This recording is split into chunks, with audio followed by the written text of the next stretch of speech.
nơiពេលខ្លះមនុស្សដែលចេះដឹងហើយប្រកាន់ខ្លួនឯងពេកហាក់ដូចជាកំពុងតែដុតខ្លួនឯងនឹងមនុស្សដែលចេះដឹងហើយប្រកាន់ច្រើនបើពុទ្ធវិញគឺព្រះអង្គទ្រង់សម្ដែងពីមានអ្នកធម៌មានអ្នកម៉ូសាអាណូគឺមានអ្នកមិនមានអ្នកប្រហែលថាប្រកាន់រឹងថ្អឹងហើយអ្នកចេះដឹងនៅប្រកាន់រឹងថ្អឹងនេះគឺជាមូលហេតុដែលធ្វើឲ្យខ្លួនឯងអស់តម្លៃហើយវិឈានទៅរកការមិនផ្សះផ្សាជាមួយខ្លួនឯងនៅក្នុងសង្គមប្រទេសជាតិគិតថាអ្នកដតីវាមិនដល់អញអ្នកដតីវានៅមានកម្រិតចេះអញ្ចោះវាមិនដល់អញចេះមួយចុះពីរអញ្ចឹងវាជាបញ្ហាដូច្នេះហើយកាលណាបើគិតថាខ្លួនឯងអស់ចាញ់ចេះអស់ចាញ់ចុះគេវាមិនដល់អញវាល្អជាងគេនេះគឺជាតួមានះហើយតួមានះនេះឯងដែលធ្វើឲ្យអ្នកចេះដឹងមួយចំនួនគឺអស់តម្លៃដោយសារតែការប្រកាន់ដោយសារតែការរឹងត្អឹងលេងយល់លេងស្គាល់តម្លៃអ្នកដទៃដឹងតែពីខ្លួនឯងគឺមានតម្លៃខ្លួនឯងគឺវាល្អអញ្ចេះល្អអញ្ចោះអ្នកដទៃគឺមិនល្អគ្រប់គ្រាន់សម្រាប់ខ្លួនឯងទេនេះគឺជាមូលហេតុហើយបើពុទ្ធព្រះអង្គទ្រង់ឲ្យយើងលះបង់មានអ្នកចេញពីព្រោះមានអ្នកនេះគឺជាតួកិលេសមួយដែលធ្វើឲ្យខូចខាតបាត់បង់នៅប្រយោជន៍ច្រើនមែនទែនជាពិសេសគឺខាតនៅកុសលចិត្តនឹងឯងព្រោះមានអ្នកធម៌នេះវាមិនមែនកាត់ចេញពីកុសលចិត្តទេវាកាត់ចេញពីអកុសលចិត្តហើយសប្តាហ៍ថ្ងៃមនុស្សយើងដូចគ្នាទាំងអ្នកចេះដឹងទាំងអ្នកមិនចេះដឹងសរុបទៅគឺថាវាស្ថិតនៅក្រោមអំណាចមាននេះដែរខំរៀនចេះដឹងខ្ពស់ចេះខ្ពស់ចុះស្រាប់តែត្រូវបានអ្នកដទៃឬក៏បុគ្គលនេះបុគ្គលនោះ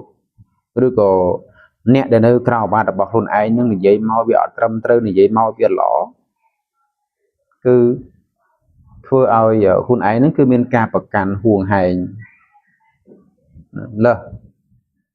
នឹងគឺជាមូលហេតុក្នុងคลิปវីដេអូនេះគ្រាន់តែចង់បញ្ជាក់បន្ថែមថាអ្នកចេះដឹងនៅក្នុងពុទ្ធសាសនាឬក៏បណ្ឌិតនៅក្នុងពុទ្ធសាសនាគឺខុសពីបណ្ឌិតណាខុសពីបណ្ឌិតនៅខាងអាណាចក្របណ្ឌិតនៅខាងអាណាចក្រគឺតលតែចប់ថ្នាក់បណ្ឌិតហើយបណ្ឌិតនៅក្នុងពុទ្ធសាសនាគ្រាន់តែអប់រំខ្លួនឯងឲ្យបានល្អធ្វើខ្លួនឯងឲ្យបានបរិសុទ្ធ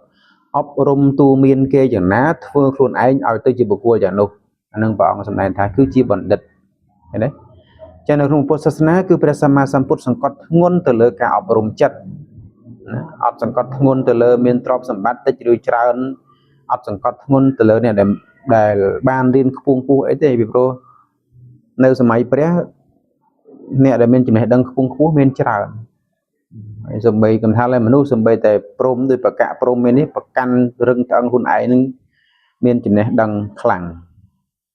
រហូតដល់យកដែកពាត់ខ្លួននេះណា